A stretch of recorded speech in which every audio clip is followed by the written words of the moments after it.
Disconnect. Okay, now there's one last question. Based on the 2021 report, Vietnamese people use the internet for an average of how many hours daily? Ok, rồi thì theo báo cáo năm 2001 thì một người đoán thử xem là trung bình mỗi ngày người Việt Nam dành bao nhiêu thời gian để sử dụng Internet. Ok, rất nhiều người chọn đáp án A ha, dùng tới 12 giờ một ngày. Ok, mọi người tiếp tục đưa lên câu trả lời nhé. Okay. Is it A, 12 hours daily, B, 9 hours daily, C, 7 hours daily, or D, 4 hours daily?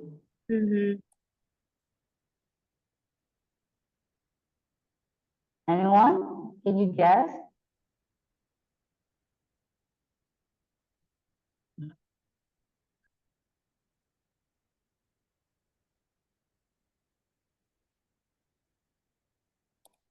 Okay. So I Okay, received a lot see of some people, what did they say? Okay, some said A, some said C. Others? What do you think? How many hours do you spend in internet? So okay. So the correct answer for this item is letter D. There are 7 hours. Vietnamese people spend 7 hours daily. To be exact, it's 6 hours and 37 minutes every day. So that's how long. Okay. Okay. It's literally 7 hours. Thank you. Cảm ơn các bạn đã tham gia cái phần quiz này ha. Thì thông qua các số liệu các bạn vừa được tiếp cận tại Việt Nam thì cô Novee sẽ phân tích qua một chút về cái nhận thức tâm lý học tại Việt Nam. Okay, please, Novee, can you summarize, please? Okay. So as you see, as discussed in the whole quiz, we can see how mental health awareness and prioritization it's grown in a recent year. It's actually it's grown so many numbers of psychologists, especially after the COVID. However, the access of the mental health remains very limited. For instance, as we have mentioned in the quiz, there's only a total of 1,053 numbers of professionals, which indicates 51 psychiatrists and 109 psychologists nationwide. And these psychologists and psychiatrists, they are catering or handling 13 to 15 million Vietnamese suffering from mental health concerns. So if you look at the number, these professionals are actually catering 15 and 16 cases for the psychiatrist, while the psychologists handled around 140 to 150 cases. And it's quite overwhelming. It means that it's too much number that these professionals are handling. So as we can see in this digital world now, people enjoy a lot of convenience and of course life, especially with the technology now. But you have to remember technology can also pose a big risk in terms of our well-being.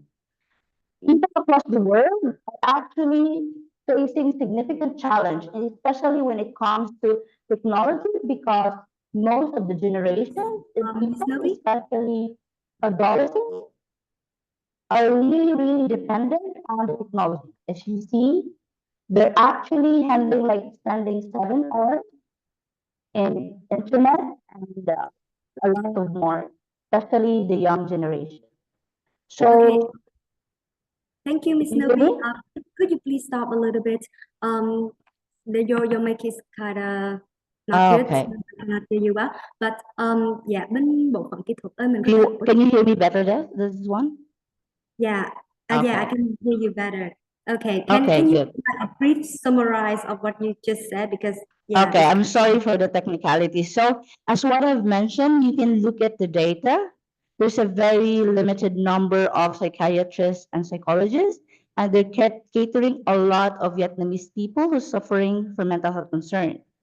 And with this, as we welcome the digital era, although we enjoy the technology, we can see how easy and convenient it is. However, we have to remember that technology, if we are, as people, become more heavily dependent to it and heavily spending more time to it, it poses a risk in your mental health. So, our question now is this. As we become more immersed in technology and social media, which can in many ways affect our mental health well-being, how do you think this has affected your mental health? Okay, Okay. so now I'll give the floor to Leila for any short activity. Ok, thì như phân tích ở phía trên của cô thì sức khỏe tâm lý hiện tại của Việt Nam chưa được quan tâm đúng cách và số lượng các nhà tâm lý học còn đang quá ít trong cái thời đại số ngày nay. Thì vì vậy chúng ta phải luôn trang bị cho bản thân những kiến thức, đồng thời những cái phương pháp để tự chăm sóc sức khỏe tinh thần của mình một cách chủ động hơn. Thì mà để có thể hiểu rõ hơn những cái vấn đề mà chúng ta đang gặp phải trong cái thời đại số ngày nay thì chúng ta sẽ qua phần tiếp theo.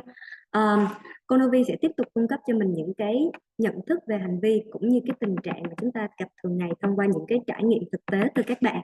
Thì để bắt đầu cho cái phần này thì chúng ta sẽ cùng đi qua một cái trò chơi nho nhỏ. Thì Novee, could you please move to the next slide with the game, please? Okay. Okay, I will explain the rules of the game.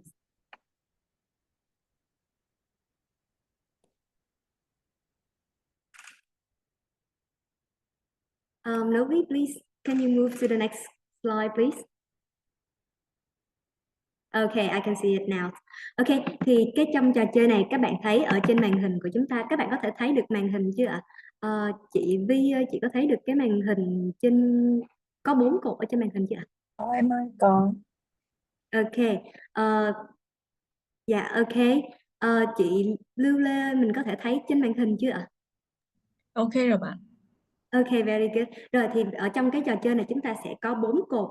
Thì dưới những cái cột này là những cái hành vi mà các bạn sẽ thường gặp khi tiếp xúc với công nghệ hàng ngày. Thì bây giờ các bạn sẽ có 3 phút để chọn cho mình một cột mà cảm thấy những cái hành vi ở trong cái cột đó là thường xuất hiện với mình nhất. Và đồng thời hãy suy nghĩ xem là trong thực tế thì cái hành vi của mình nó ảnh hưởng tới mình như thế nào và cái ảnh hưởng của nó diễn ra như thế nào. Thì sau khi các bạn đã chọn xong cái cột của mình rồi thì các bạn hãy type cái cột của mình chọn vào trong khung chat. Em ví dụ như là em chọn cái cột A thì em sẽ type lên là A. Ok, và sau đó chúng ta sẽ làm rõ hơn cái vấn đề mình đang gặp phải thông qua cái quá trình mà trao đổi với cô. Ok, rồi và bây giờ trong vòng 3 phút thì chúng ta sẽ thời gian 3 phút sẽ bắt đầu bây giờ. Mọi người có thể chọn cho mình một cột ha. Ok, 3 minutes start now. Okay, who's gonna choose their column, Miss Novee? Okay, thank you, Leila. Ok, chị Rose, em có thể xin một chút nhạc để cho mọi người có thể thư giãn hơn trong cái quá trình suy nghĩ của mình không ạ? Thì ban tổ chức sẽ gửi cái hình mà nó có 4 cái cột đó vô trong cái group Zalo của mình để cho mình có thể thấy rõ hơn, đồng thời cũng có thể dễ cho mình lựa chọn hơn. Cho nên là mọi người có thể vô trong cái group Zalo chung của mình để có thể coi được cái hình đó nhé.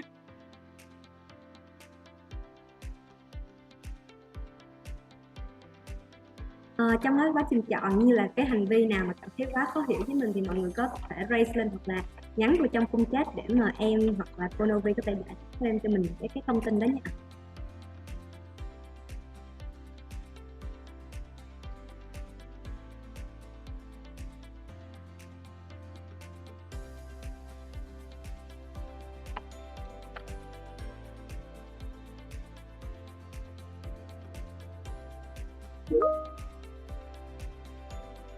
Có một số bạn trên group. Tính ơi, em cho chị lại cái số điện thoại của mình để mình chị add em vô group nha. Các bạn nào nếu mà chưa được vô group thì các bạn cứ nhắn cho mình, nhắn trực tiếp á, mình không cần phải nhắn click ra để mình có thể cho các bạn vô group ha.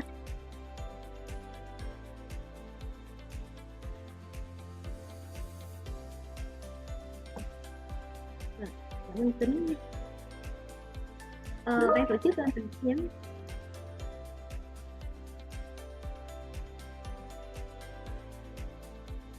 Rồi, Tính chị nhận được cái Zalo của em rồi. Mình sẽ có một cái group Zalo chung để mà mình có thể hỗ trợ về các vấn đề kỹ thuật á. Dạ. Dạ chị.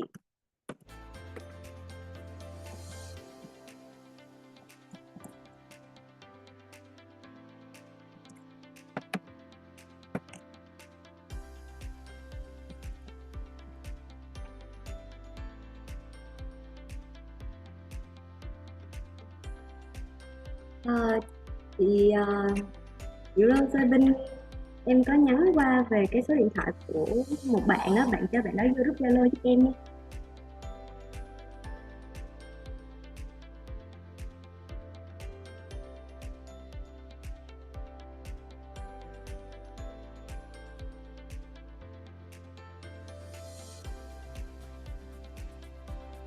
Rồi.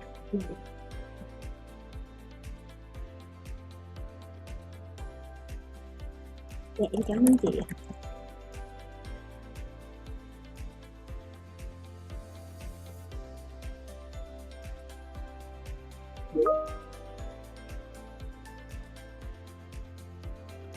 Nếu mà hành vi ở nhiều cột thì mình có thể sắp xếp theo cột. Ví dụ như là cái cột mà mình cảm thấy là nó liên quan nhất tới mình thì mình có thể để trước, và mình có thể gạch nối qua thì hành vi ở cột 2.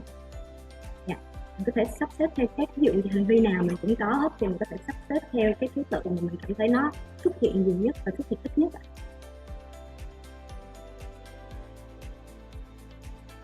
Miss Novee, some of the participants they say that there are lots of different like they are related to many columns, so they gonna arrange.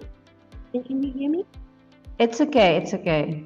Yeah. Okay. So they gonna arrange the most related Okay. column. It's fine. It's fine. Maybe they put the sentences that they feel like very connected or very related to them. Which Okay. among these statements that Okay. really resonate to them? Yeah. Okay. Thank you.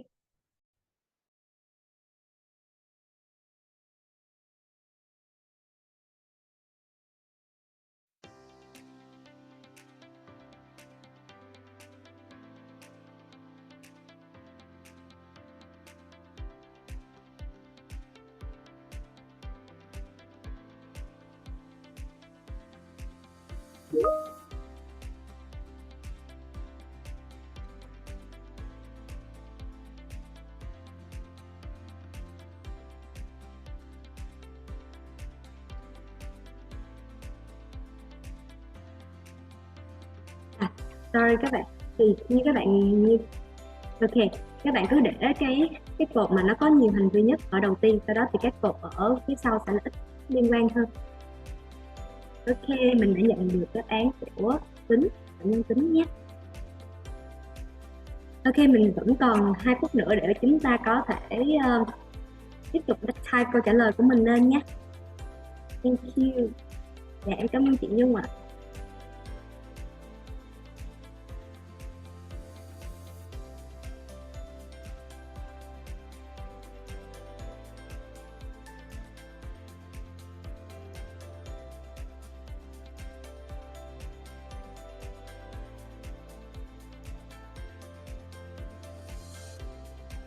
Dạ, nếu như trong quá trình chọn mình cảm thấy có cái gì mình hơi thắc mắc một xíu, ví dụ như là mình có cái này có cái kia, vậy thì cái cột nào nó nhiều hơn cho mình thì mọi người cứ type hết vô trong cái chat, hoặc là các bạn có thể bật mic lên để có thể trao đổi thêm nhé.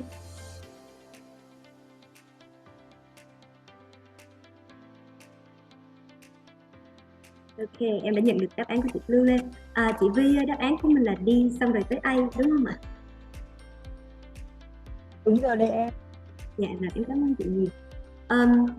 So Miss Novee, Miss V Hải. Okay, so that is her answer, D, column D and column A, D and A. Okay. Let me see. Let me see first who's this sign. Okay, somebody answered D, A, and C. Some said B, C, and some said A.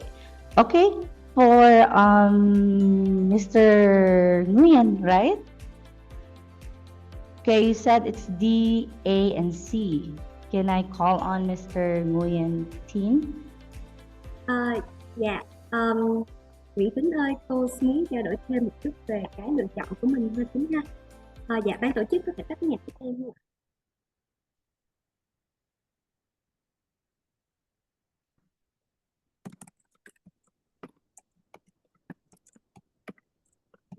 ạ?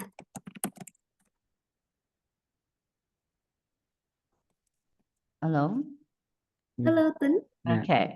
Ok, em có thể trao đổi với cô ha, chị sẽ ở đây để hỗ trợ em trong trường hợp mà em có cái gì cần giải thích ha. Ok, Dạ. hoặc em có thể, dạ, ok. Sự lựa chọn D của em là em kiểu đang học hệ đào tạo từ xa của một trường, cho nên là Ừ. chủ yếu là em học online, nên là các hoạt động gặp bạn bè hoặc là nói chuyện với thầy cô thì sẽ là kết nối online. Dạ. Ừ. Ừ. Yes. Sự lựa chọn A của em thì là em kiểu một khi đã vào mạng xã hội thì sẽ bị khó tập trung và Ừ. không làm được cái gì. Một khi đã chìm Ừ. vào thì nó sẽ trì hoãn các hoạt động mà cá nhân của mình. Okay, rồi em đợi chị xíu ha. Okay, so Mr. Tính, he said that when he learned, why he choose column D because he learned online. Okay, so it's very hard for him to get in touch with his friends and also his instructors. And the reason why he choose A because when he go in the social media, for example, Facebook, so it is very hard to concentrate, and he usually delay his other personal activities. Okay. Okay. Do you have any other question for him? Okay. My question for Mr. Nguyen is, do you think how do you feel when you are very engaged to this kind of activity, and how do you think it impact to your life when you are you're expending a lot of time with it? Is it Mm-hmm. negative or positive? Mm-hmm. Okay. Tính là em có nghe được câu hỏi của cô không ha? Dạ, em có nhưng mà em không hiểu. Ok, rồi cô hỏi là trong cái lúc mà mình engage có nghĩa là mình tiếp xúc nhiều với lại những cái hoạt động như là dùng điện thoại hoặc là dùng đồ điện tử á, thì những cái ảnh hưởng đó nó lên đời sống mình nó như thế nào? Có nghĩa là nó tiêu cực hay là nó tích cực? Dạ, em nghĩ là cũng có cái tiêu cực mà cũng có cái tích cực. Ok, em có thể nói rõ hơn cho chị một xíu không? Dạ, cái tích cực là mình có thể tham gia được nhiều hội nhóm hơn và có thể biết được nhiều người hơn, biết nhiều bạn bè hơn. Dạ, còn cái tiêu cực thì chỉ có cái là em trì hoãn các hoạt động, các bài tập của mình thôi. Okay. Okay, so he said that there's also, cảm ơn Tính nha. There's also positive and negative aspect. For the positive, that means he can join more groups and maybe he has more friends, have more connection with Okay. people. But on the negative side, is something is on his normal daily activities. That's all. Okay. I think, I mean, this quite very good that you have balance between the good things and the bad things. But as you said, it's taking a lot of tool and it's taking a lot of time on your life. So it's a bit like, do you feel like do you feel like if you're gonna spend more time with it, do you have lose control over the things around you, Okay, câu especially hỏi your time management? Câu hỏi mình là nếu như mà trong cái lúc mà mình đang ghiền cái tự nhiên mình không có được sử dụng nó nữa thì mình có cảm thấy như là lose control, có nghĩa là mình mất cái kiểm soát, kiểu mình cảm thấy khó chịu, bứt rứt ở trong người á bé. Dạ, em thì kiểu có lúc thì xài cũng được mà không xài cũng được, bởi vì có những chiều là em thường 5 giờ là em thường hay đi chơi thể thao nên là em không khó chịu lắm. Okay, he said that he isn't annoyed if he doesn't use the social media anymore because he usually plays sports. Yeah. Okay. So that's good. So it means that and thank you so much for clarifying it for us, Mr. Nguyen Yin, because I think as you shared, it's very good that you know and you are aware that social media is both can be positive and negative, because you see you're getting connected with some people, but at the same time there are times that it's overwhelming you, yet you know how to control it. You said you're already trying to limit by engaging the sports, which is good, no? So it means that you already put some strategies or things for yourself so that these social media will not take so much of your personal life and you're able to control about it, which is good to hear and for the others also to actually reflect on the balance of it. Okay. Can you anh Tín ơi, em có hiểu được cô nói không nè? Dạ không ạ. Ok, không sao ha. Thì cái vấn đề ở đây là mình hiện tại là Tính đang làm rất tốt cái trong cái việc mà kiểm soát những cái cuộc sống của mình đối với lại những cái công nghệ hiện tại, chỉ là mình có biết được là mặt tốt và mặt xấu của nó, đồng thời là mình cũng giảm thiểu cái ảnh hưởng của nó thông qua cái việc chơi thể thao. Thì nếu mà mình có thể tiếp tục cái cái việc mà mình sử dụng thể thao, hoặc là mình phân biệt rõ được cái lợi và cái hại của công nghệ như vậy, thì mình có thể cân bằng lại cái cuộc sống của mình. Dạ, Ok, dạ. thank you Tính. Ok, Thank you very um, much. ok, em có câu hỏi gì thêm cho cô không nè? Dạ hiện em cũng chưa có câu hỏi gì ạ. Ok, nếu mình có thì mình cứ nốt lại, để mà sau cái phần này thì mình sẽ có phần Q&A, thì mình Dạ, sẽ có cùng nhau giải đáp cùng với nhau ha. Ok, dạ, Miss Novee, I see that Miss Vi Hải has two DNA. Again, sorry, Layla. Miss Vi Hải, she chose DNA. Okay. Thank you so much, Mr. Nguyen, for sharing with us. So now, as you said, there's another person, Miss. Can we ask her to come forward to elaborate it for Dạ, us? Okay. chị Vi ơi, ý là cô mong muốn mình có thể mở mic hoặc là mở cao lên để cô có thể tương tác với mình. Chị đã ready. Ok. Tại Yes. mà chị nhìn vào cái bàn này á, thì chị sẽ thấy rằng là mình sẽ không thuộc về một cái cột nào đó. Tuy chị nhìn ngay đến cột D và chị thấy mình có cái ở cột D này thì chị có hai cái điểm ở cuối, tức là khi mà nhiều khi chị sẽ cảm thấy hơi lo lắng, không kiểm tra được cái điện thoại của mình. Tức là mình sẽ sợ là nó ví dụ như có ai đó gọi đến mình mà mình không biết thì gieo hay là cái gì đó, nó có một cái chút nhiều như vậy. Hai nữa là thấy rằng là mình có thể một phần là do cái công việc nữa, thì hình như là mình giao tiếp online là nhiều hơn. Tất nhiên trong cái gia đình các thứ thì chị cố gắng để kết nối, nhưng mà với bạn bè ấy, với những người ở xung quanh thì có một phần là do tính chất cái công việc là như vậy. Và có một cái là chị nhận ra là chị đang cố gắng để sửa cái hành vi này, có nghĩa rằng là mình bị mất tập trung khi mà mình làm việc. Tức là mình sẽ phải nếu như chị phải tắt cái điện thoại đi, hoặc là chị phải để nó ra một chỗ khác. Nếu không thì chị đang làm việc xong tự nhiên chị nghĩ thế nào chị lại quay lại, chị lướt và chị check Zalo, Messenger gì đó. Đấy là cái. Và còn cái chuyện mà mình check email ở ngoài giờ thì là gần như thường xuyên nếu như mình cầm cái điện thoại. Chị thì không có thực ra chị rời xa điện thoại thì không có vấn đề gì hết, bởi vì trong ngày nhưng mà chị thấy rằng là có một cái là khi mà mình rời được cái điện thoại ra thì mình phải được lấp đầy bằng một cái hành động khác. Tức là mình có thể là ví dụ mình đi ra làm vườn, hoặc là mình nói chuyện với con, hoặc là mình đi chợ, hoặc là mình làm việc, thì mình làm một việc gì đó mà nó không liên quan đến cái điện thoại, thì lúc đó thì cái khả năng mà tách giờ của mình sẽ cảm thấy rất là ok, mình không có nhớ đến nó và mình rất là thoải mái và ổn.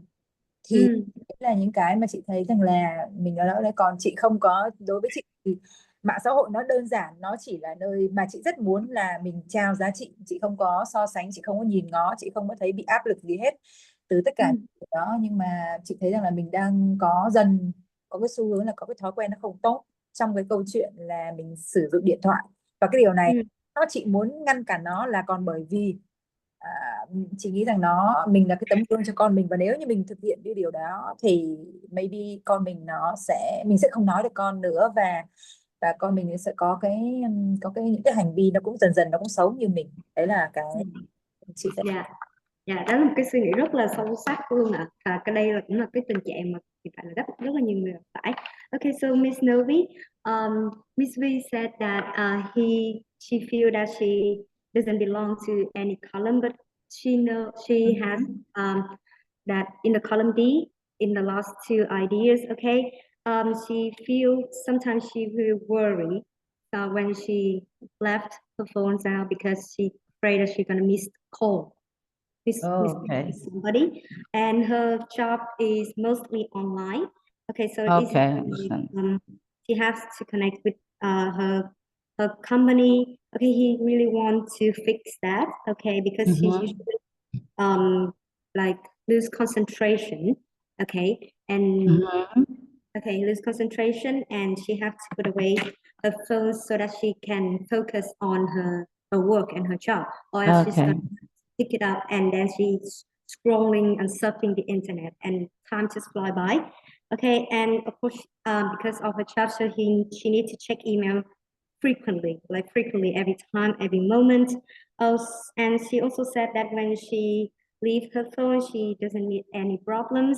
Okay, but during that time, she needs to fill it with another activity. For example, Mhm. when she wants to completely stay away from her phone, she needs to go out, do her garden job, or do some Mhm. other things.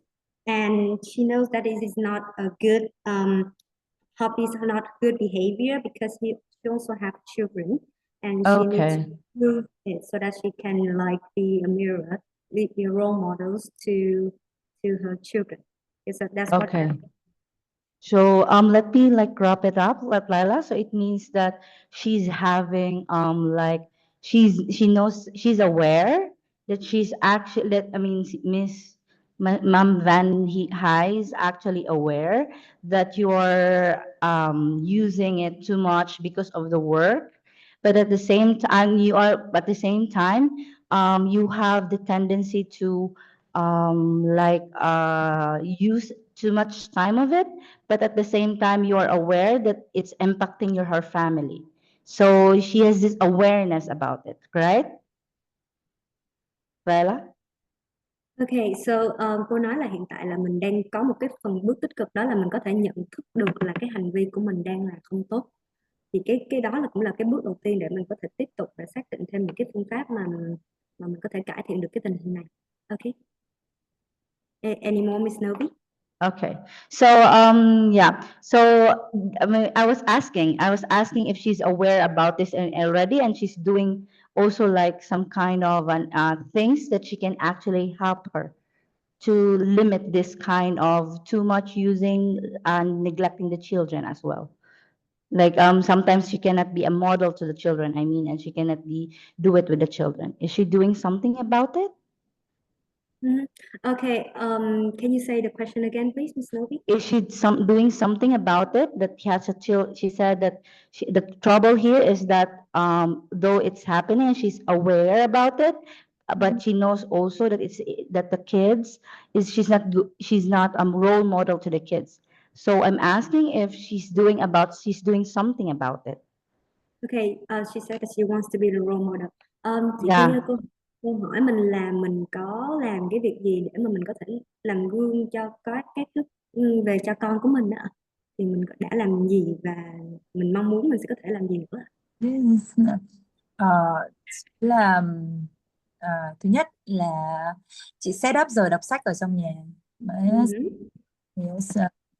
Nhà chị có giờ thư viện, chị đang cố gắng để duy trì nó. Cái thứ hai rằng là chị chị sẽ cùng con, tức là có những cái thời gian biểu trong cái câu chuyện là việc học cũng như bản thân chị nhé, tức là cùng cùng trong cái việc đó, chứ không phải là chị làm cái đó cho con, mà mình set một cái timetable mà có thể rằng là của mẹ là như thế này, của con là như thế này, và cùng làm cái đó. Cái thứ hai rằng là chị đưa ra cái hướng là kêu gọi cái vấn đề trách nhiệm, có nghĩa rằng là bạn nếu như bạn vi phạm, ví dụ như chúng ta có những cái thỏa thuận đó, một khi bạn đã đồng ý, tức là khi mà chị đưa ra một cái những cái yêu cầu cũng, và kèm theo đó là những cái mà con phải trả giá nếu con vi phạm, thì con có quyền có ý kiến để điều chỉnh nó cho đến khi nào con thấy rằng là ok và con đã chấp nhận và ký tá vào đó rồi á, thì con phải tuân thủ cái điều đó. Đấy là những cái và chị cố gắng để mà tức là thể hiện rằng là mình cũng cũng đang nỗ lực để cho cái chuyện đấy, bởi vì nó cũng khó với mình lắm mà. Tất nhiên là có những cái lúc mà chị vi phạm chị sẽ phải giải thích cho con là ABC, và chị đặt ra những nguyên tắc mà không bao giờ được đàm phán, ví dụ như là không bao giờ mang điện thoại đến bàn ăn. Đó là một cái điều mà chị không chấp nhận, dù là chị hay là con chị thì không có lời giải thích cho cái câu chuyện là khi ngồi vào ăn cơm cùng với gia đình rồi thì điện thoại để bên cạnh. Và nếu như có những lần mà chị đã tức là con vi phạm là chị đã nổi cáu, để tức là thực ra lúc đấy chị nghĩ là chị cần một lần để thể hiện rất là mãnh liệt cái quan điểm của mình để con lần sau không làm như vậy nữa. Thì nhưng mà chị vẫn thấy rằng là điều này nó rất là khó, bởi vì rằng là bây giờ các con có rất nhiều thứ để cần đến, ví dụ như là nhóm, tất cả những cái hoạt động ở lớp là đều trừ gửi qua Zalo, Messenger, rồi con có những cái dự án mà online. Rồi ví dụ như con chị học sát hay học IELTS cũng học qua online. Vậy thì nhiều khi á, là chị rất là khó, ví dụ như thấy con đang học mà cầm điện thoại thì nó bảo là con đang xài bởi vì là thế này thế kia, thì đấy là cũng rất là khó. Tuy nhiên chị cố gắng làm một cái mà có nghĩa là cứ 10 giờ hoặc là sau 10 giờ thì cái chuyện mà xài điện thoại là cần phải có lý do, và không bao giờ cho phép. Có thể chị không phải là tuyệt đối, nhưng như là cuối tuần thì maybe chị có thể đã lên giường rồi, đã vào phòng ngủ rồi thì không có được là vừa lên giường vừa nằm vừa xem điện thoại trước khi ngủ. Thì đấy là một số cái mà chị đang cố gắng. Tất nhiên là nó là về thời gian dài và nó khó, nhưng mà thì phải cố gắng thôi. Và đầu tiên là mình phải thay đổi mình trước, điều đó. Dạ, em cảm ơn chị Vi rất nhiều về cái phần chia sẻ của mình, những cái phương pháp rất là rõ ràng ha. Okay, Miss Novee, so this is what she does to be the role models and also help her kids to like improve their psychology in digital age. So she usually set up a timetable. She set up a timetable. Okay, so what time for readings, what time for learning. Okay, and she also like build a responsibility, the sense of responsibility. The sense of responsibility for the children as well. For example, like if he like against the rules of what he already promised, okay, he's gonna get like he need to explain the reason why, and of course they're gonna be like a small punishment, I think. Okay, so sometimes another example is that she sets up a rule that says no phones on the table during dinner, for example. Okay, and she's really trying to do it, even though that's very difficult in a long run. Okay, so because that the children nowadays, they need to also work a lot through Zellos and a lot of online project, and also she set up a time before going to bed, for example after 10 o'clock when he or she already went to bed, and no phone, no lying and chatting on the phone, no more. Okay, that's what she did. I'm very impressed because this is a very challenging time, especially for parents. For others, this would be an impact for them, but for parents, they are taking care not only with themselves, but also with their children. That is why it's good. It's very impressive for Miss Vihai that she's able to not just handle herself, but also establish this kind of rules to also guide the children, because life is not about you only but the people around you and how you impact to them. So it's good. This kind of strategy is actually good when you try to put limits also for the children to be exposed to it, because children are vulnerable when they're still young and being excessively in the social media. So I really am very impressed and very good how Miss Viha were able to handle this. And with her things about the lack of boundaries, especially calling and too much text, maybe later we will have also like a bit discussion later for her to understand how to handle this boundary issue on answering calls when because of work and all. But it's very impressive that she's able to establish this with her family. No, so it's good that she has this one. Thank you so much for sharing, Ms. Vihai, with your parenting on the children in this digital age. It's very good. It's also good insight for us. Thank you so much. Okay, thank you, Miss Novee. Yes. Okay, so chị Via thì em có thể tóm gọn lại một xíu về cái phần cô nói. Thì cô nói là hiện tại thì những đứa trẻ hiện tại nó đang rất là dễ bị tổn thương bởi những cái ảnh hưởng từ online và những cái thiết bị điện tử hiện tại. Thì cái hướng của chị Vi đang đi đang là đúng. Tuy nhiên là sau cái phần này thì cô sẽ hướng dẫn thêm cho mình về cái cách là set boundaries, có nghĩa là đưa ra những cái giới hạn để mà không chỉ cho bản thân mình mà sau này khi mà con của mình lớn lên cũng gặp những cái trường hợp như mình hiện tại, thì mình có thể hướng dẫn cho bé nó là có cái cách hướng đi đúng cho cái việc phát triển của mình. Okay. Chị Vi có thắc mắc hoặc là có cái câu hỏi gì muốn giải đáp thêm không ạ? Trong phần này ạ, trong. Okay, very good. Okay, Miss Novee, you can ask one more. Yeah. I can see Miss Winnie.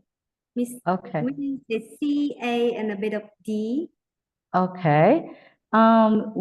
May I call on Miss Winnie to come forward to share with us about her experience as well. Yeah. Why she answered those and which resonate her. Yes. Okay. Hello, Miss Winnie. Hi, everyone. Hi, Miss Novee. For my answer, actually, I feel a bit of every column here. Okay. Yeah, but more on the column A and C. For A and C, I feel kind of uneasy when my phone is not with me. Time, yeah. Okay. And, even when I sleep, usually people put our phone on the flight mode when they sleep. When I feel uneasy as well, and I become really, it's hard to sleep with that mode, with thinking that in mind. And Okay. well, with C, usually I feel I stay up late just scrolling the TikTok or Facebook, and I find myself get addicted to that activity daily. I know it's not a good thing to do, and I'm trying to reduce the time using phone before sleep. And for D, well, it's true that sometimes I feel like more connected to people on the internet, on social media, and rather than in person. Well, except for work, when I have to meet people, meet my clients, meet my students, and so on. But rather than that, my friends, we meet online more often now than before. And I think it's not just me, but it's a common scenario nowadays when we have so many busy things going on, and friends and families feel more disconnected on less activity in person. Thank you Yeah, so much, Miss Winnie. Yeah, I agree. People are more talking online rather than talking in person because they're in their phone where they're together. Am I correct? Like even they're together, they're using their phone. That's together. Like it's like they're not paying attention to the other people. Is that what you're feeling when you're with your friends sometimes? yeah. Okay. So you raised two issues. You said am I correct? You said that you use too much phone that makes you actually affect your sleeping pattern, correct? Correct. And so how long do you usually sleep? Since you said you're addicted doom scrolling, what is your like daily, what time do you sleep? What time do you wake up? Because you're so much when you're so much when you're using too much phone. I usually go to sleep at around midnight and Okay. up at around 6 or 7 in the morning. Oh, okay. So it's like 7 hours sleep. Yeah. Do you feel tired even you're already wake up in the morning? Do you still have that Sometimes, feeling? yes. Sometimes. Yeah, sometimes, right? So actually this kind of feeling is also part of like you feel drained. Later there will be a discussion on why. But yeah, so it's affecting your sleep and your body as well, correct? So what are you doing about it? What are the mitigation that you're doing so you can have a control over it? Like by limiting, what are the kind of limitation that you put to yourself? Actually, I set a reminder for me to go to sleep early at around 10, so that I notice the time, and I force myself to put off the phone and go to bed. But I don't think I've been successful with that.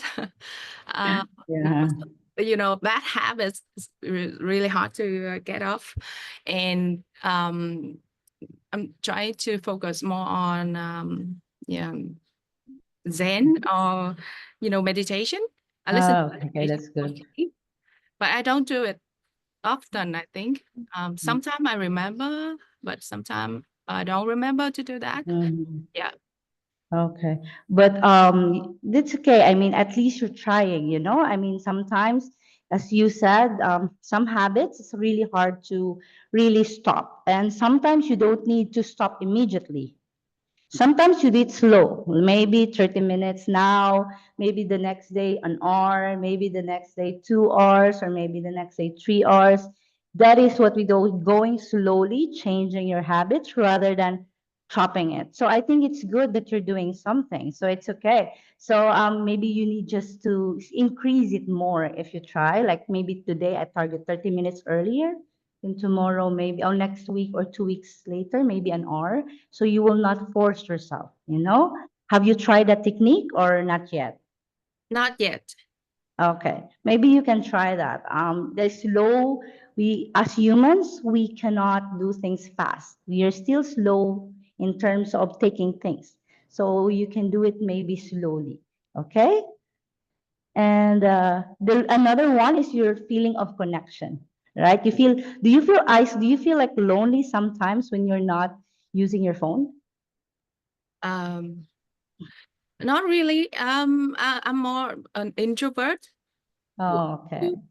Disconnected with people in real life, actually, in person. My friends, my family, family members who are not living together with me at the moment, and my close friend we live in one city, but maybe once or two times per year, and yeah, I feel less connected with them in person, although we do message online, messenger or something. But anyway, yeah. But I don't feel lonely when I'm not connected to my phone. I think that's good that you don't have that kind of feeling. At least, as you said, you're introverted. Sometimes introverts has less desire for social activity in person. I think that is also like a bit. As long as you feel like it's balancing. Do you feel like it's just balance? Do you feel that way with your situation? I It's actually need okay. more time alone to balance everything, balance with my social activity. Okay, that's good. I think the key word here is really balance. I mean, as long as you feel connected, but at the same time, you also have reservations as an introvert of reserving your energy from social, it's okay. It's working for you, it's okay. As long as it doesn't make you feel empty and sad when you feel disconnected online, then that is fine because it only aligns with your personality type or the way how you as a person. So I think it's not really a huge problem as long as you don't feel empty and feel sad. Okay. Thank you, Miss. Thank you. Thank you so much, Miss Winnie, for sharing your troubles when it comes to sleep because in this a real fact and social media maybe we don't notice it. It's draining us. The time that we spend on screen we didn't notice it, but it's actually draining us, and it also like sucking us our the way how we feel. And it's good that you highlight the effect on the sleeping habits, and at the same time also connection. Always remember it's not always bad to be connected online because some people feel comfortable that way. As long as you don't feel empty and you still socialize with others to put balance. So it's good that you have this. So do we have still time, Miss Laila, to pick somebody up? We have next 5 more minutes. Okay, 5 more minutes. Maybe we can have one more really Okay. quick sharing. Maybe just one instead of going through a lot. Maybe one category only. Yeah, can we pick somebody? Okay, hello, Miss Blue. Blue. Hi, everyone. Yes, this is great. Okay, she chose C and A. Okay, C and A. Which one is for you more relatable for you, Miss Lay? Hi, A or Novi, and hi, everyone. Yes, for me, it is not really the for every points of column C or A, it is not really trouble with me right now because I get over it already. Then the things here focus on choosing C or A because the request is about have experienced. Then here, some points in C or A that I was experienced some years ago. Then now I get over of it by my own methods and meditation or something like that. Okay. And the thing I still working on here is just one point is about on column A for missing the important information online because Okay. yes, then now just my part is just focus on that, right? Key on column A. Then because I'm missing, have a meeting to many deadlines and many courses to learn, and also my work. Then that is the reason for bringing me many deadlines comes up. And without my phones, I cannot remember well. I can use Excel file, right? But I think phone would be more convenient for me. Then that is the thing I'm working on right now. Thank you. Okay. Thank you so much, Miss Lay, for sharing us. So can I ask you something? Yes. You said that it's helping you. It's not really like disabling you, right? Yeah. Yeah, it's good. So it means that, as what we've mentioned, technology is really helping us to ease our life. And if you use it correctly, it can help us. As you said, it's helping you, right? Right. Okay, so it's not, it becomes a problem. Always remember here, things become a problem when it's disabling you. It means that your life is affected, the way how you handle your children are affected, the way how you relate with others affected, and also you feel tired, empty, and sad, then that's a problem. But if it's Yes. helping you, facilitating you, and making your life better, then it's helpful. Are you like, is it helpful or rather than it's affecting you? This is really helpful for me. That is why I cannot share much for you guys. Okay, that's good. Then maybe if we have time, maybe can you share with us what are you said you got over some of Yes. this, right? Can you share with us one technique that you use to get over this so people can listen and learn from it? Yes. Thank you for asking me to share some. Then the first step for me is to ask myself. That means reflect in English, right? Yes. Then Yes. every moment in my life during a day, I ask myself first before I make decision. For example, if someone is thinking of the idea in a group work, I will not saying anything first. Think before I say. Then is it good for me to say it or not? Okay, will their idea will be cool for the whole scenario? Then that is the thing for working about thing for emotion. I will also do that the same easy. Then before I am getting angry, then quiet. Okay, ask myself first. Okay, are you okay? How do you feel now, Blue? Are you getting angry because of this? And after that, I will that quiet time makes me have a space, really peaceful space for myself, and give me a space private and think before doing the next action. Yeah, just Okay. keep repeating it the whole day. Okay, that's good, Miss. Thank you for sharing your personal experience about it and how getting over it. It's good that you already built awareness or you know already what are the things that you should deal with and should do you should do, you should not do. That's good. And because everything starts with being aware.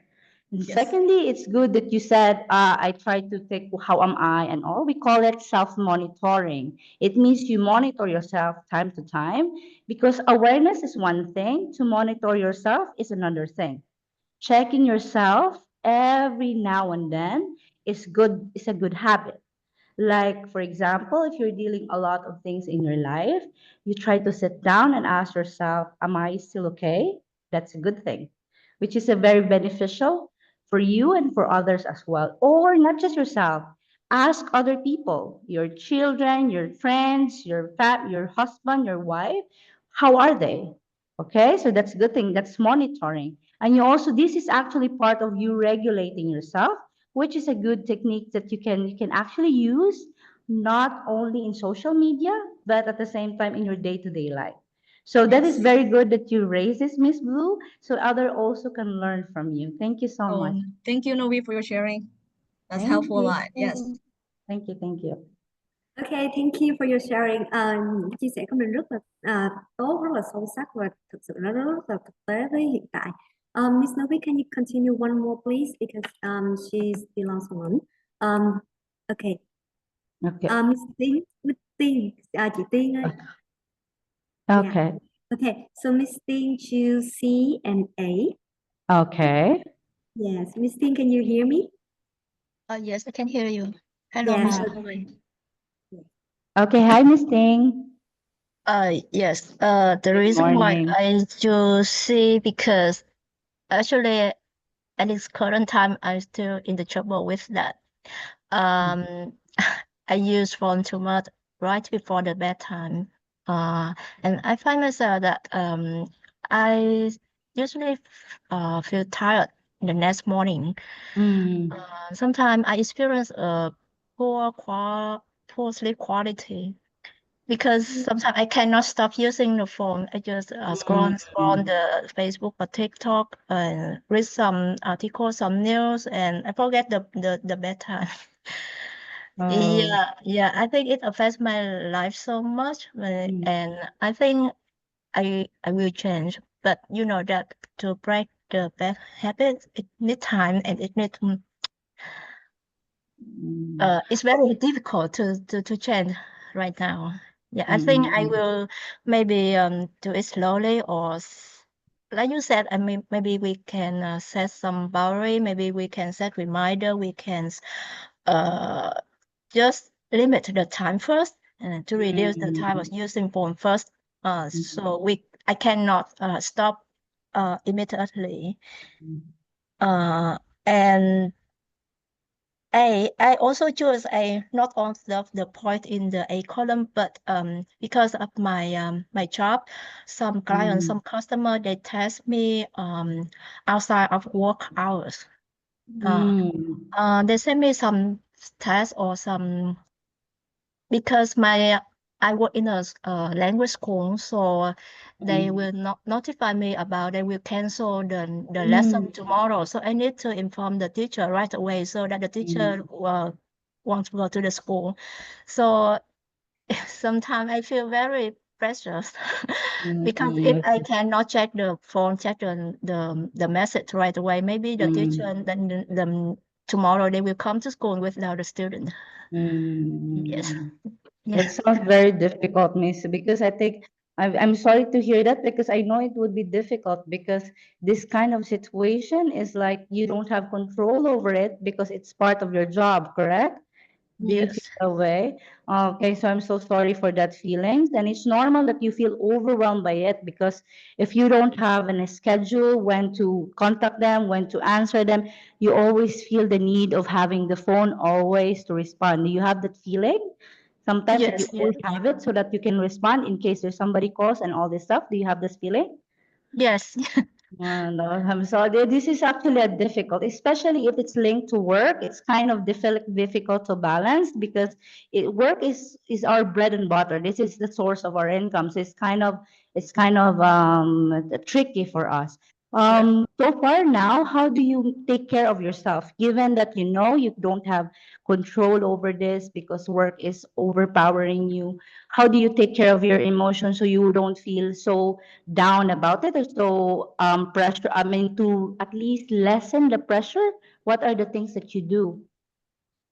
At first I feel very pressure, but I think now I will choose which message I will reply to the customer. Mhm. Yeah, if it's not very important, Okay. so I just ignore. Sometimes I just That's ignore. good. Yeah, because I don't click to the message, so maybe they Mm. don't know that I have seen already. But if I know that is important, I need to reply immediately. So I will click on the message. But I think that I need to control myself. I need to balance work and personal life because I think my well-being is more important. Yeah, I'm happy, Miss Tian, that you actually realize that well-being is topmost, because everything will really this like very messy or very chaotic if your mind is not at peace, right? So that's good that you acknowledge that. And also, I'd like to emphasize that you've already, even though you feel like you haven't done so much about it, but actually you've done enough for now, and maybe you can continue it because you're already doing prioritization. Prioritization is your technique, which is knowing which one should be answerable, knowing which one should be ignored. That's a good technique. You know which one is urgent, you can answer now, and maybe which one is important that you can answer later. At least you can have these boundaries or limit which one should be responded, right? So that is Yeah. good already, right?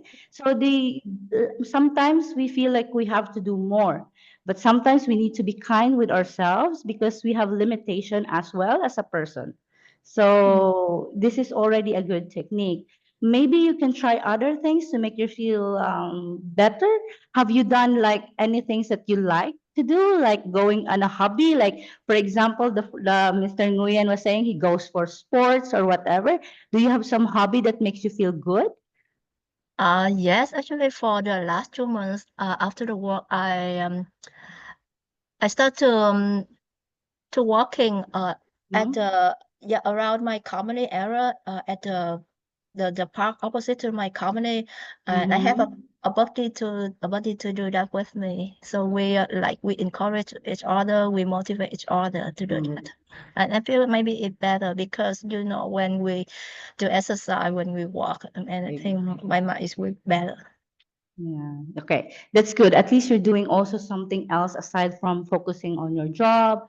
You're already doing prioritization and you're also engaging to hobby. At least that actually lessen your pressure. And at the same time, as you said, exercise is good because it releases specific hormones that makes you feel better or make you feel lighter and good mood. So that's already a good thing. It means if you've done already things for yourself. So that I'm happy that you're already aware about it and you're doing something about it. Okay. Yeah, thank you. Thank you so much, Miss Chen, for sharing. That's very valuable. And with you, we emphasize in the things that we cannot control, but we can do by regulating ourselves or helping ourselves by doing something that we like and prioritizing things around us. Thank you so much.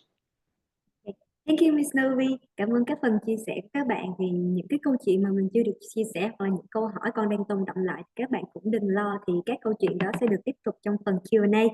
Thì sau đây sẽ là một phần chia sẻ cụ thể hơn và sẽ có một cái bức nhìn tổng quan hơn về những cái vấn đề tâm lý mà chúng ta thường gặp phải liên quan tới 4 cái hướng mà cô vừa đưa ra.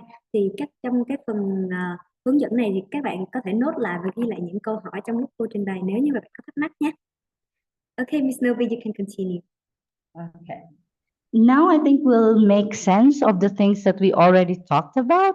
Okay. It's not moving. Okay, wait. Okay. In the column A, you see, so we already discussed the column. So let's make sense with it by looking at it by column. So for the first column, You can see that these are the common issues we experience, especially if we have an excessive use of the technology. First one is the digital overload. If you have a lot of statement that you can relate on this, it means you're overloaded. So much notification you receive, you worry that you might not get some information and you struggle to focus on your task. So these kind of things is what you feel. But how is it? Because you have the difficulty in disconnecting with the things and maintaining the work-life balance. And you also have a lot of anxiety and stress when you're going through this. So that's for the people who relates for column A. For column B, this is what you feel. You compare your life to others, you feel worse, you feel like you witness cyberbullying, you feel pressured because you're already involved on comparison culture. It means you try to compare yourselves to the social media that you're seeing. At the same time, you also have the feeling of being part of the cyberbullying and harassment online. And at the same time, you feel that you miss out things. You feel that people are doing well, I'm not doing well. So you feel that there's something missing in your life. So this is when you answered column B. For the column C, most of you maybe has trouble sleeping, late scrolling, and feel sad, and feel tired. It's because the screen time is affecting your physical health. So this excessive use, as shared earlier by most of you, you said that you have excessive time and you all have issues with sleep pattern. And at the same time, your lifestyle is also affected and being concerning as you go into more depressive and an anxious state. And the last one, because there's a blue light and there are studies about it, and it has an effect to your well-being. So that's for the column C. For the column D, you feel lonely and less connected. So some of you said that, and then this is because this is an issue of your hyperconnectivity online. So when it comes to personal life, you feel disconnected with them because you feel there's more things happening online. So the result of that is that you decline your face-to-face interaction. You don't see your friends in person. It will actually impact your social skills. It means you less are good in dealing with people in real life because you deal people mostly online. So your social skills are best. You become more shy in person, comfortable online. So that's a problem when you are hyper connected. So these are the symptoms you feel when you are very connected to the internet and social media. Okay, Laila? Ok, cảm ơn những cái phần chia sẻ của cô Novee về những thông tin về những cái vấn đề tâm lý chúng ta thường gặp trong cái thời đại số ngày nay. Thì sau khi chúng ta đã định vị được cái vấn đề mình gặp phải thì bây giờ chúng ta sẽ tới với phần tiếp theo của chương trình. Đó là khi cô hướng dẫn và sẽ đưa ra những cái phương pháp mà chúng ta có thể chủ động vượt qua những cái khó khăn và ảnh hưởng tâm lý mà thời đại 4.0 mang lại. Và sau đây sẽ là phần chia sẻ của cô Novee. Please, Miss Novee, now the floor is yours. Okay, thank you, Laila. Okay. Now let's ask ourselves a question. So I think you already answered this earlier because I asked you to share your experiences. It's how do you feel or what do you do when everything is negatively affecting you? So you shared earlier you've done some limitations, some reminders, prioritizations. Those are your technique to make sure social media will not come after you. So there are other techniques that you can do. Well, actually, you've been doing. You already did. Some of you did already some digital detox. It means you take regular breaks from from devices, screen time free. Like for example, Saturday you don't use it, and you engage. I think someone shared about engaging to Zen. I think it's Miss Blue. She said she's doing a mindfulness activity, right? So these things can help you to be more detoxifying digital world, and you can focus on yourself. Another one is the social media boundaries. It means that you set limits on the usage. Like Miss Vinhai was sharing about the children not to use it at certain point of life. That's already social media boundary, not use it. Even the internet, not use it, not just social media, but also you surround yourself, for example, for others, you follow the positive influencer. So instead of looking at the sad videos about life, you follow the positive one that talks about positive things. That's when you limit your boundaries. So you feel inspired and positive rather than negative. And then the cyberbullying awareness. Cyberbullying can happen not just you, but others. So you need to educate yourself about the cyberbullying. So you need to know if somebody needs help or you need help as well, know where you can report, who you can reach out, the family you can talk about it. So it's not just you taking it in, like somebody commented against you, so at least you have a family who can support you. It's very important to have a family supporting you. And number 4, digital well-being tools. The digital well-being tools, we can find it in our phone. I think you can try to search it later. What is that? So you can monitor which one I'm using so much. Am I using this one? Am I using phone? Compared last week, compared this week. So you will be aware how much usage you're doing or you're engaging. So this can create you have a healthier relationship with your social media. So another one is, of course, this one. If things is so much, if you cannot handle it, if you feel like every night you can sleep already, no matter what you do, or if you feel like it's already putting you in a very negative feelings and negative thoughts, you seek support. Okay, you try to go to the mental health, especially to professional like psychologists and psychiatrists, so they can talk to you and support you. So do not hesitate to reach them out. Okay, Lila? Okay, so apart from this method, is there a specific way that people can use to tackle with the effects of technologies in mental health nowadays? Okay. So aside from this, I think we already also have discussion a bit of this when talk about putting what if the things are uncontrollable and you cannot do anything about it. So with this, we can have this one. So when you experience more symptoms and can sometimes means we need more support to stay balanced, you can generate more resources or more things to do. This is what we call a coping strategies. So it is your personal technique to make yourself feel better when things are difficult. So everyone has this already. Like during sharing, you can see people prioritizing, people going to sports, people going to company activities. All these things are coping strategies. This is not only applicable for social media, it's applicable to any problems that you experience in life. So first, there are 2 types of these coping strategies. So if the situation, you can change it, you feel like you can solve the problem, you can do these things.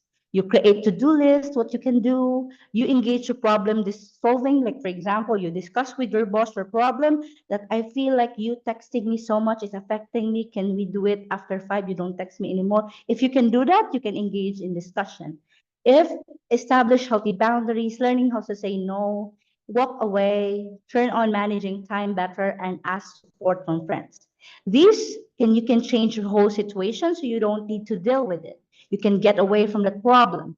But then, what if there are situations that you don't have control over it? Like you cannot do about it. You cannot change it. Like for example, the story about the sharing about earlier that because it's already a work and she cannot actually say no to the language center because others are independent to her. So there are things that you can do. Manage your emotions. So how can you do it? That's why I asked, what are you doing about it? And she's sharing about, she's going to the sports that make her feel better. So this is what you can do. You engage in a hobby, you exercise, listen to music, listings, look at the landscape of the photos. So you can do things like this to make you feel good. So you can also go do both things together. Engage, so you can say, oh, I cannot talk to my boss now, maybe later, then I'll do engage in hobby yet so that my feelings will be a bit lesser. So these are the things that you can do to cope with the situation, not only in social media, but also in real life. Okay, am I clear? Dạ, mọi người có cái câu hỏi Okay. gì thì mọi người cứ hãy nốt lại và chúng ta sẽ mình sẽ tiến tới phần Q&A để chúng ta có thể hỏi thêm về các phương pháp. Later, I have still one slide left. Okay, Okay. okay, you can Okay, later. continue. Okay. So just to give you a conclusion or wrap up, okay, before we go to Q&A, we still have to wrap up everything. So just to give you something that you can take away from this session. So I want you to remember a few things before you leave or before you go to the Q&A. So remember that people we have experienced encounter similar problems. People can have deal issues. We can have like issues in families, issues on social media and stuff. But the way how you react to it can be different. Your coping is unique. Everyone is different, is unique. So things that works on me, like maybe when I exercise, I feel better, but someone might not feel exercising makes them feel better. And it's okay. Things cope differently. So life events can be shared, but our responses is actually is different. So healing process is very personal. So it's always about yourself. Remember to look inside you, reflect inside you. What works for you? What coping strategy works for me? And with that, if also things are not clear and difficult, as what I have mentioned, there's always a professional like psychologists and psychiatrists here that can help you at least feel better. People think that they're shy to say that they're seeking help, but always remember that professional help is a sign of strength, not a weakness. It means you acknowledge when you need help. So always remember this as you go on with your life after this session. Okay, Laila, I will give you floor to you for the Q&A. Okay, thank you, Miss Novee. Okay, cảm ơn cô Novee về những cái chia sẻ trên. Thì cô đã cung cấp cho chúng ta rất là nhiều cách để chúng ta có thể chủ động trong cái việc cân bằng lại sức khỏe tinh thần. Trong thời đại chúng ta phải sử dụng quá nhiều công nghệ trong công việc và đời sống. Thì thông qua quá trình chia sẻ trên từ đầu tới bây giờ thì chúng ta có thể thấy là hiện nay không quá nhiều nghiên cứu hoặc là sự quan tâm của người dân hoặc là cộng đồng tại Việt Nam cho những cái vấn đề tâm lý mà được tạo ra bởi công nghệ mà chúng ta được tiếp xúc mỗi ngày. Và việc này thì không chỉ okay. Okay, thank you Miss Lule. Dạ chị Lule ơi, thì mình sẽ bên AUS sẽ liên hệ lại với mình trong cái thông qua email sớm nha. Okay, thì các bạn thấy là hiện nay là Việt Nam mình chưa có cái sự quan tâm đúng cách hoặc là những cái nghiên cứu nhiều cho những cái vấn đề tâm lý, đặc biệt là những cái vấn đề tâm lý mà được tạo ra bởi công nghệ mà chúng ta được tiếp xúc mỗi ngày như hiện nay. Và việc này sẽ dẫn đến cái hệ lụy tiêu cực thì không chỉ cho từng cá nhân của chúng ta mà cho cả xã hội. Thì việc mà chúng ta có thể chủ động hiểu được những cái ảnh hưởng đó đến bản thân mình và có hướng giải quyết lâu dài sẽ giúp chúng ta cải thiện những cái đời sống tinh thần của mình, của gia đình và những người xung quanh, và chúng ta cũng có thể cải thiện được cái công việc của mình trở nên hiệu quả và có sức làm bền bỉ hơn. Thì Layla xin cảm ơn một lần nữa về những chia sẻ vô cùng quý báu đến từ cô Novee và các bạn tham gia ngày hôm nay. Và sau đây chúng ta sẽ đến với phần Q&A để cùng nhau đi qua những thắc mắc và còn đọc lại trong cái buổi trao đổi trước đó nhé. Ok, rồi. Thì các bạn sẽ có một chút, hiện tại là nếu mà các bạn có câu hỏi thì các bạn có thể bật mic raise lên hỏi trực tiếp hoặc là các bạn có thể type vào trong khung chat nha. Chị muốn hỏi. Yes.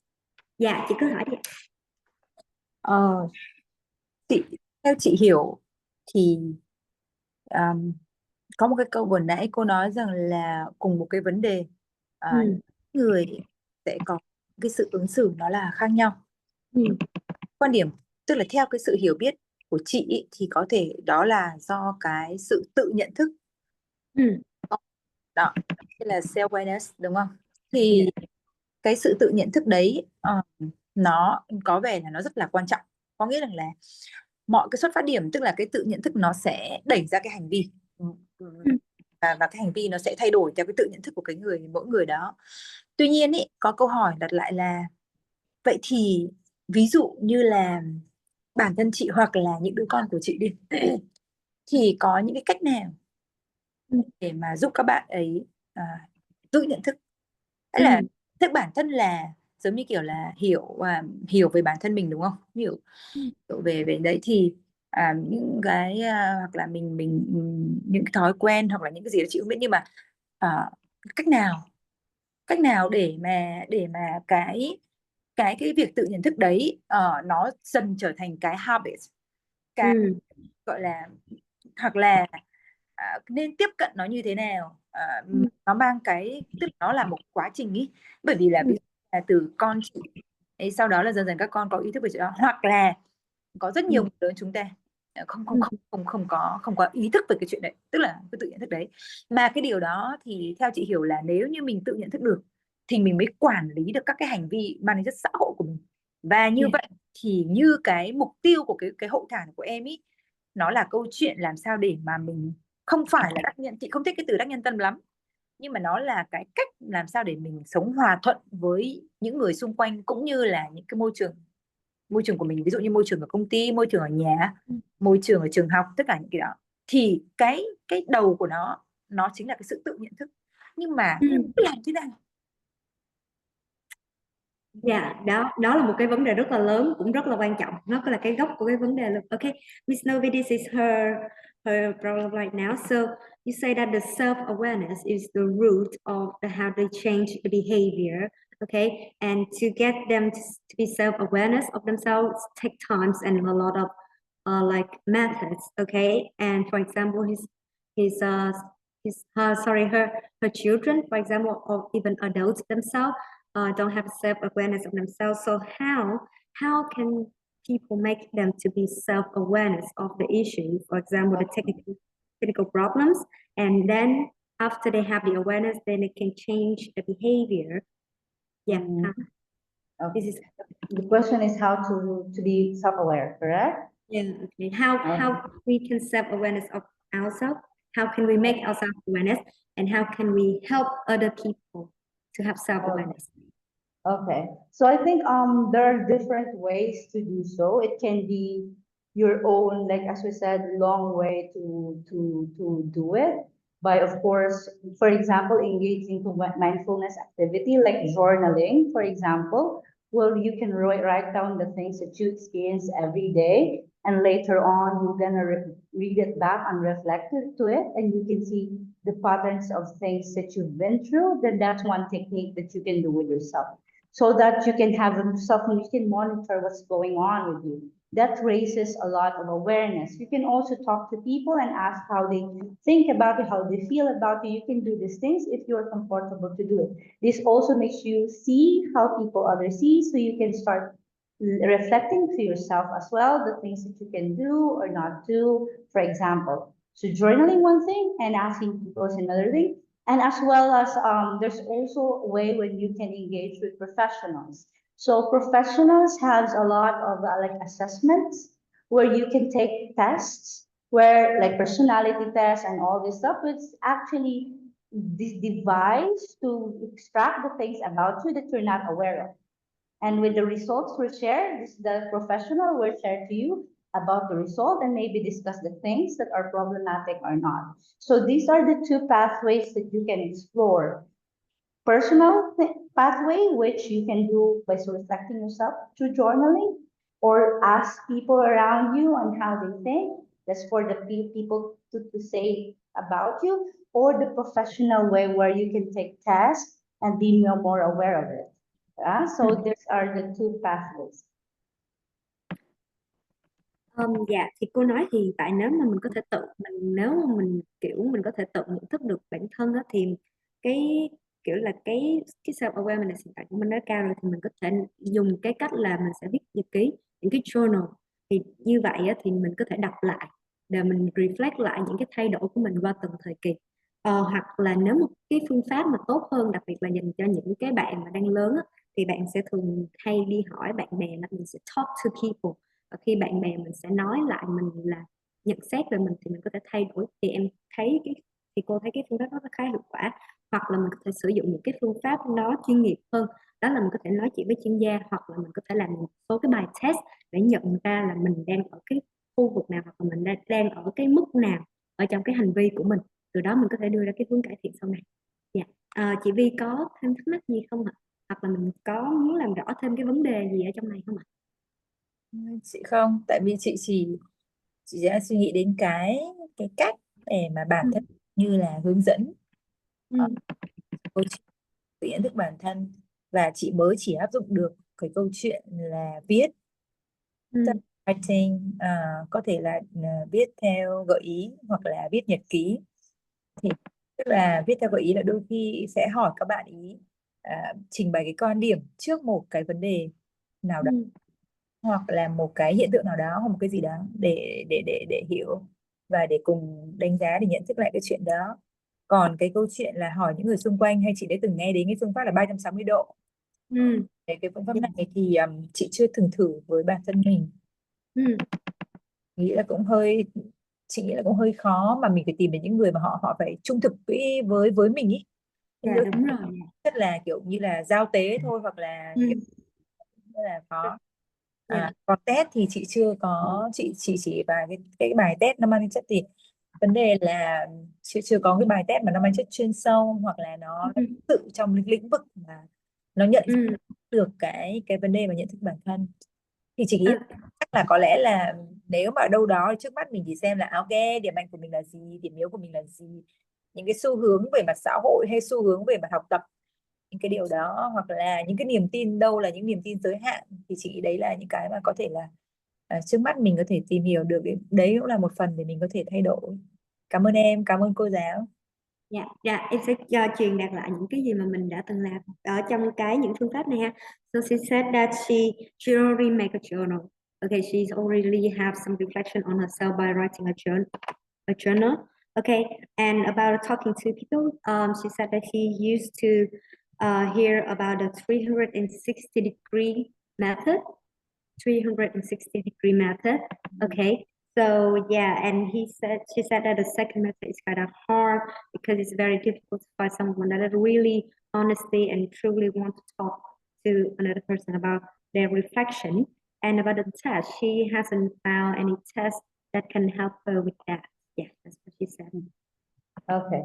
Thank you, Miss Cynthia. At least you tried these things. I agree with you. Things are really difficult. Self-awareness is really difficult. It takes a lot of time and also a lot of reflection.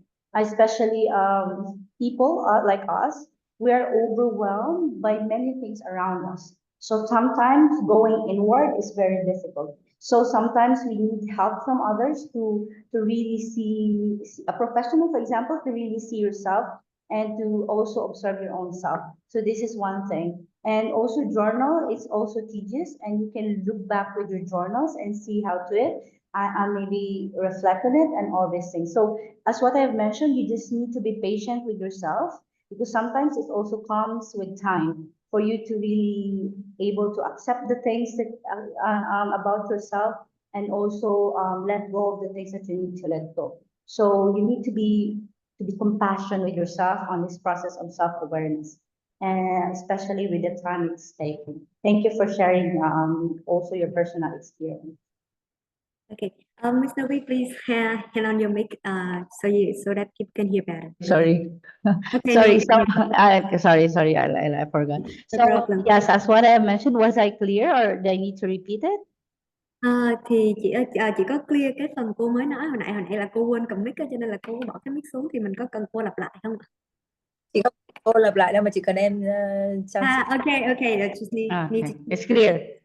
Yeah, so Thank you. cô nói thì thứ nhất là cái quá trình mà mình có thể nhận thức được bản thân nó sẽ kéo khá là dài, cho nên để làm được đó thì mình sẽ cần rất là nhiều cái sự kiên nhẫn, và đồng thời là cái sự gọi là tự cảm thông cho bản thân mình, cũng đừng quá khắt khe. Ngoài ra thì cô nói là nếu có những cái gì mà mình kiểu nếu mình gặp những cái gọi là những cái mistake á, thì nếu mà mình có thể let go nó được thì mình cứ từ từ mình mình cho nó đi, chứ mình đừng cố gắng mình tập trung quá nhiều về cái mistake của mình, dẫn tới cái quá trình mà mình tự nhận thức bản thân nó sẽ không được phát triển tốt. Okay, thank you Miss Vi Hải. Okay, is there another question? Mọi người có câu hỏi nào khác dành cho cô Novee không ạ?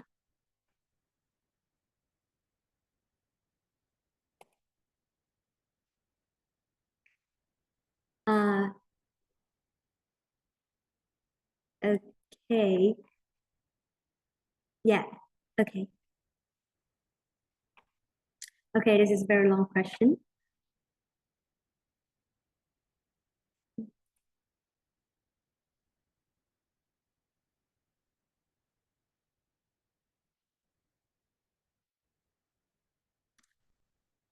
Okay, so his question has two ideas. First, how to make a to-do list and how to make a to-do list effectively.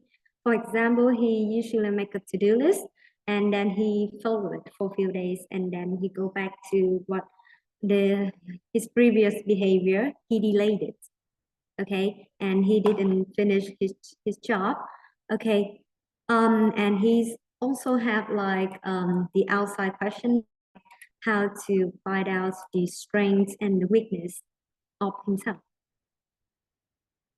Sorry, Can you tell me? Yeah. Yes. How to the strengths and weaknesses to what? Sorry. Can I hear that again? What is the second question? First is the to-do list, and the second one was?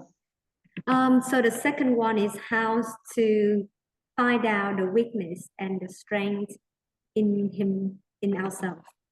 The weak. Strength and So it's not related to our topic today. Okay. Yeah. So I will answer for to-do list. So okay, this is one thing that I need before I explain it. You have to remember habit takes time. Okay, when you say habit takes time, it needs to be built slowly and until you can build it, like you can do it regularly. So if you are not used to to-do lists, you don't need to be like focused on doing to-do lists every day because you're not used to it. So you can do it maybe big to-do list at the beginning, maybe weekly or twice a week, so that it's still, you don't need to do it daily. That makes you feel pressured to do. So when you feel pressure to do, maybe later on you will fail to continue it. So do it like big chunk first. Don't jump into small details in every day because it will make you tired because it's your first time. So big, like 2 weeks, maybe things you need to do within 2 weeks or maybe a month, things that you need to accomplish within this month. So big goals until you get used to it. When you're used to it, then you reduce it to weekly, then you reduce it to daily. And then when you can build your habit more like effectively. Always remember, do big things because I told you when you force things to do right away, you feel pressured and maybe you fail to do it because of this pressure of doing it every day. So big and then small until you do it every day. So do it in a more systematic way. You try to do it, and also you can use your reminders as well, so that you can remember of feeling it at the same time on a specific period of your month or your week. Okay, you can try that. So don't put the pressure in you by doing it every day in the beginning. Okay. Okay, and how about the second The question? second question is the strengths and weaknesses. I think if we boil Do you want down. to answer it now? Or do you want to answer it now? Do we have a time? Do you still have time? Yeah, you can answer it now. Yeah. Okay. So I think we go back to the discussion on being self-aware of strengths and weaknesses is you being aware of what are the things that you are good at and you're very not good at. So for you to know the things that you're good at is for you to look down things that you feel you go back to reflection. What are the things that you feel easy to do for you, fast to do for you, like activities that you're really fast to finish, things that you are very efficient to do, like maybe you're fast in doing dishes, you're very fast in cleaning your house, and maybe that's your strength. You can also reflect back, what are the things that takes time for you to do? Like, for example, it takes time for you to do things like assignments, especially when it comes to essay. So you realize that your weakness is writing essay at school. So things that takes a lot of time and pressure for you to do could be your sign of your weak part. But the things that you're fast to do or you're very easy for do and all this is maybe the things that you're good at. That in terms of skills, the things that you can do. And your personality as well, you can also this is something that actually hard to tell because sometimes there are things that you don't notice with yourself. So the reflections of others can actually help you know as well what are the things that they find good in you. So others can actually give you inputs as well. But for your self-reflection, you can also reflect what are the things that you're natural with. So that would be your strength. And the things that's very hard for you to do. For example, it's hard for me to give. So it means your weak trait is giving. So reflection is the core of knowing your strength and weaknesses. So you need to also look back on your behavior before. Am I clear? Sorry, I forgot it. Am I It's very clear? clear. Okay, yes, I'm gonna tell him. Okay. Okay. Okay. Ok, chào Tính ha. Thì cái phần đầu tiên của cô nói là cái phần nếu mà em muốn làm quen với cái việc to-do list mà em muốn tạo nó thành một cái thói quen, nó sẽ có tốn khá là nhiều thời gian. Thì thay vì em sẽ mới đầu vô khi mà em bắt đầu làm to-do list á, mà em làm liền từng ngày một thì nó có thể tạo cho em một cái áp lực và có thể khiến cho mình mệt. Thì thay vì em sẽ làm cái to-do list hàng ngày thì em có thể làm ví dụ như là cách 2-3 một tuần em có thể làm 1-2 ngày trước, sau đó em sẽ tăng dần cái thói quen đó lên. Ý là thay vì làm 7 ngày một tuần em có thể làm thứ 2 hoặc là thứ 6 thôi, và sau đó em sẽ tăng dần cái số ngày lên. Và cô nói là nếu như mà được thì em có thể làm cho không phải là ví dụ trong ngày em sẽ làm như là 7 giờ làm gì, 8 giờ làm gì hoặc là cái gì đó, hoặc là cái to-do list nó quá dài thì khúc đầu thì em có thể làm cái to-do list của mình nó giãn ra thôi, nó sẽ bao gồm những cái mục lớn mình cần làm. Thì như vậy nó sẽ giúp cho em tạo được cái thói quen và em cần phải duy trì nó thường xuyên, ví dụ như là 1 lần 1 tuần, 2 lần 1 tuần và dần dần tăng lên thì nó sẽ đỡ, nó sẽ nhanh, nó sẽ giúp cho em tạo cái thói quen dễ hơn và nó không gây áp lực cho em. Thứ hai là cái việc về điểm mạnh và điểm yếu của bản thân thì cô nói là sẽ quay lại cái phần reflection lúc đầu mà khi mà nói với chị Vi Hải. Thì cái việc reflection của em để kiếm ra được cái điểm mạnh điểm yếu của mình thì em có thể list ra, ví dụ như là em có rất là nhiều đồ mục, ví dụ là việc học, việc chơi thể thao cái gì đó, thì em coi đối với những cái việc mình làm á, thì cái việc nào khiến cho em dễ làm, có nghĩa là em có thể hoàn thành nó rất là nhanh, hoặc là em làm nó rất là tự nhiên và rất là trơn tru, và em sẽ list ra những cái việc mà nó khiến cho em tốn nhiều thời gian, tốn nhiều suy nghĩ và thậm chí là khó để làm á, thì cái phần đầu tiên nó sẽ là điểm mạnh của em và cái phần sau sẽ là điểm yếu của em, và từ đó em sẽ đúc kết dần dần được thành cái phần điểm mạnh và điểm yếu cho mình. Ok, Tính có còn câu hỏi gì cho cái phần giải thích của cô không? Em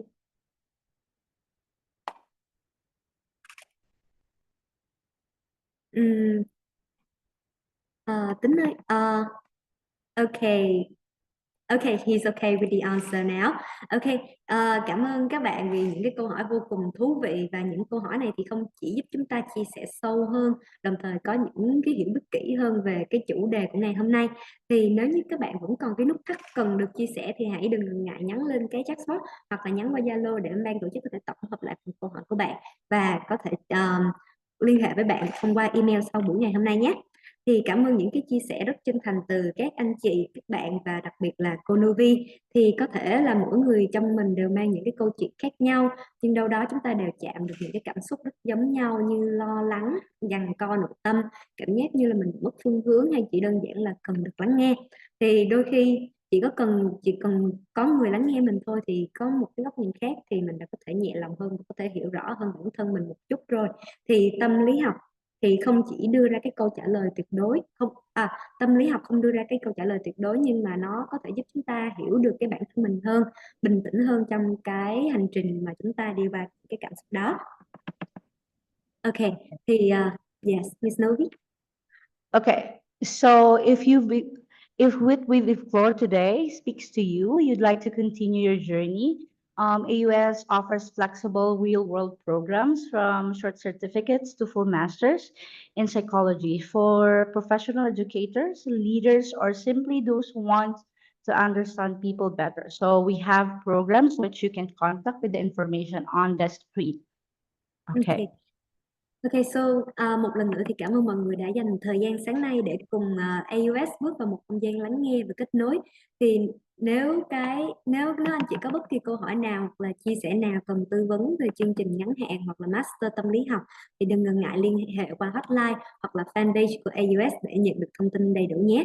Và thay mặt cho lời cảm ơn về cái sự tham gia và quan tâm của các bạn và các anh chị ngày hôm nay, thì AUS xin trân trọng gửi bạn một cái voucher học bổng dành cho chứng chỉ ngắn hạn trị giá 70% trên tổng cái học phí khóa học, và cái voucher này sẽ được gửi qua email mà các bạn đã cung cấp cho chương trình. Và chúc anh chị một ngày thật nhẹ nhàng và đầy cảm hứng. Hẹn gặp lại các bạn và các anh chị ở các chương trình tiếp theo của AUS ạ. Dạ chị Tiên còn ở đây không ạ?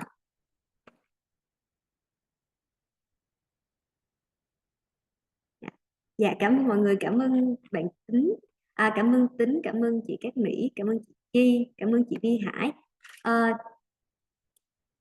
Dạ chị Tiên ơi, để mà có thể thuận lợi hơn cho AUS có thể gửi cho mình cái voucher 70% học phí khóa học, thì chị Tiên có thể xác nhận lại giúp em đây có phải là email của mình không ạ? Em sẽ gửi qua bên khung chat nha.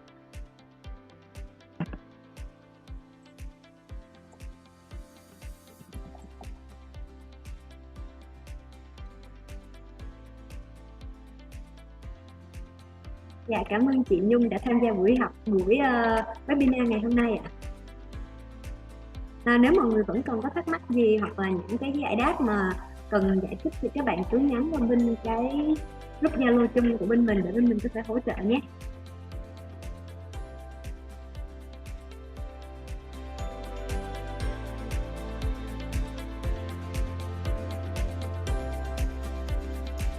Thì buổi hôm nay đã kết thúc, thì nếu các bạn có những công việc hoặc là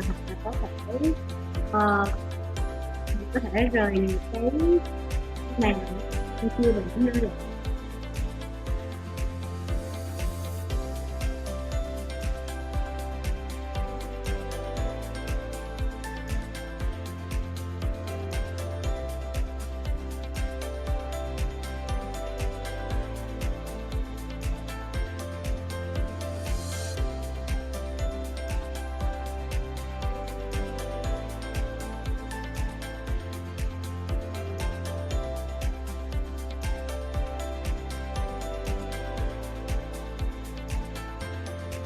Cần chụp cái gì không?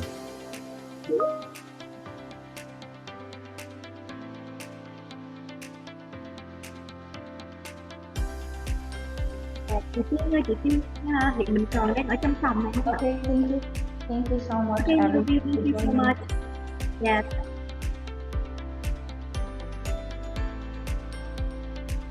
Dạ chị Tiên ơi, mình có thể xác nhận thử. Dạ rồi, em có nhận được email của mình rồi. Em cảm ơn chị rất nhiều.